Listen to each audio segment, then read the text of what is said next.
ಭಾರತದ ನ್ಯಾಯಾಂಗ ವ್ಯವಸ್ಥೆಯ ಮೇಲೆ ರಾಜಕೀಯ ಒತ್ತಡ ಏನಾದರೂ ಇದೆಯಾ? ಇಂತಹ ಒಂದು ಪ್ರಶ್ನೆ ಹುಟ್ಟುಕೊಂಡಿದೆ. ಕಾರಣ ಏನು? ವಕೀಲರುಗಳು, ನಿವೃತ್ತ ನ್ಯಾಯಮೂರ್ತಿಗಳೇ ಸಿಡಿದೇಳುವಂಥ ಸನ್ನಿವೇಶ ಸೃಷ್ಟಿಯಾಗಿಬಿಟ್ಟಿದೆ.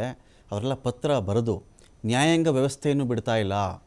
ಈಗಿನ ರಾಜಕೀಯ ವ್ಯವಸ್ಥೆ, ನ್ಯಾಯಾಂಗ ವ್ಯವಸ್ಥೆ ದೇಶ ನಂಬಿಕೊಂಡಿರುವ ಕಟ್ಟ ಕಡೆಯ ನಂಬಿಕೆ, ದಿ ಫೈನಲ್ ಹೋಪ್ ಅಂತೇನಾದರೂ ಇದ್ದರೆ ಅದು ಭಾರತದ ನ್ಯಾಯಾಂಗ ವ್ಯವಸ್ಥೆ.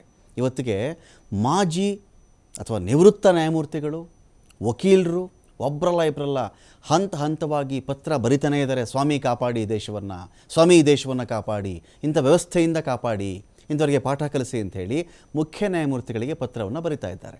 21 ಜನ ನಿವೃತ್ತ ನ್ಯಾಯಮೂರ್ತಿಗಳು ಸುಪ್ರೀಂ ಕೋರ್ಟ್ನ ಮುಖ್ಯ ನ್ಯಾಯಮೂರ್ತಿಗಳಿಗೆ ಪತ್ರವನ್ನು ಬರ್ಕೊಂಡಿದ್ದಾರೆ. ಈಗಿಲ್ಲದೆ ಇದ್ದರೆ ಇನ್ಯಾವತ್ತೂ ಇಲ್ಲ, ಈ ದೇಶ ಕಾಪಾಡೋಕ್ಕಾಗಲ್ಲ ಅಂತ ಅದರ ಅರ್ಥ.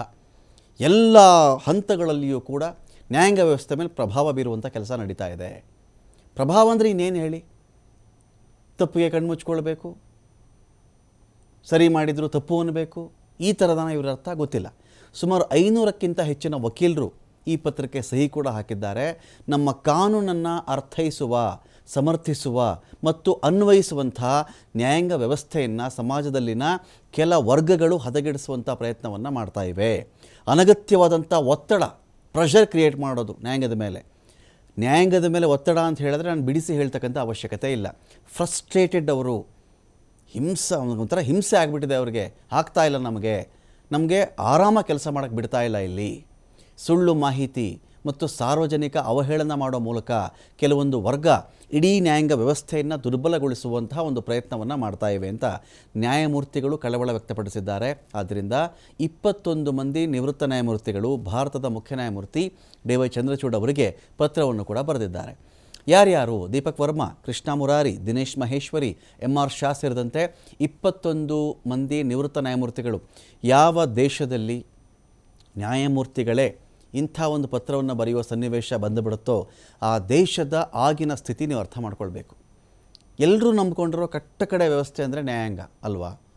ಎಲ್ಲಾದರೂ ಮೋಸ ನಡೀಲಿ, ಯಾರಾದರೂ ಅನ್ಯಾಯ ಮಾಡಲಿ, ಏನಾದರೂ ಮಾಡಲಿ, ಕಡೆಗೆ ಇಡೀ ಭಾರತದ ಪ್ರತಿಯೊಬ್ಬ ಪ್ರಜೆ ನಂಬ್ಕೊಳ್ಳೋದೇನು ಹೇಳಿ?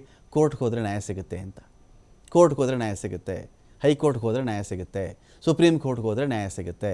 ಸುಪ್ರೀಂ ಕೋರ್ಟ್ನ ಒಂಥರ ನಿವೃತ್ತ ನ್ಯಾಯಮೂರ್ತಿಗಳ ಅನೇಕರು ಅವರೇ ಪತ್ರ ಬರೆದು ನಮ್ಮ ಕೆಲಸದ ಮೇಲೆ ಒತ್ತಡ ಬರ್ತಾ ಇದೆ, ನ್ಯಾಯಾಂಗದ ಮೇಲೆ ಒತ್ತಡ ಬರ್ತಾ ಇದೆ, ಕೆಲಸ ಮಾಡೋಕ್ಕೆ ಸರಿಯಾಗಿ ಆಗ್ತಿಲ್ಲ ಅಂತ ಹೇಳ್ಕೊಳ್ತಾ ಇದ್ದಾರೆ ಅಂತ ಹೇಳಿದ್ರೆ ಈ ರಾಜಕೀಯ ಒತ್ತಡ ಎಲ್ಲಿವರೆಗೂ ಹೋಗಿದೆ ನೋಡಿ, ಎಲ್ಲಿವರೆಗೂ ಇದೆ. 21 ಜನ ನಿವೃತ್ತ ನ್ಯಾಯಮೂರ್ತಿಗಳು ಲಾಸ್ಟ್ ಹೋಪ್ ರೀ ಈ ದೇಶದಲ್ಲಿ ಯಾರಾದರೂ ಏನಾದರೂ ಕಟ್ಟ ಕಡೆ ಭರವಸೆ ಅಂತ ಇಟ್ಕೊಂಡಿದ್ರೆ ಅದು ನ್ಯಾಯಾಂಗದ ಮೇಲೆ.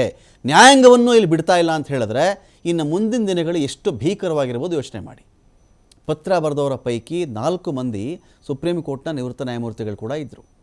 ಪತ್ರ ಬರೆಯಲು ಪ್ರೇರೇಪಿಸಿದಂತಹ ಘಟನೆಗಳನ್ನು ಅದು ಕೂಡ ಅವರು ಬರೀಬೇಕು.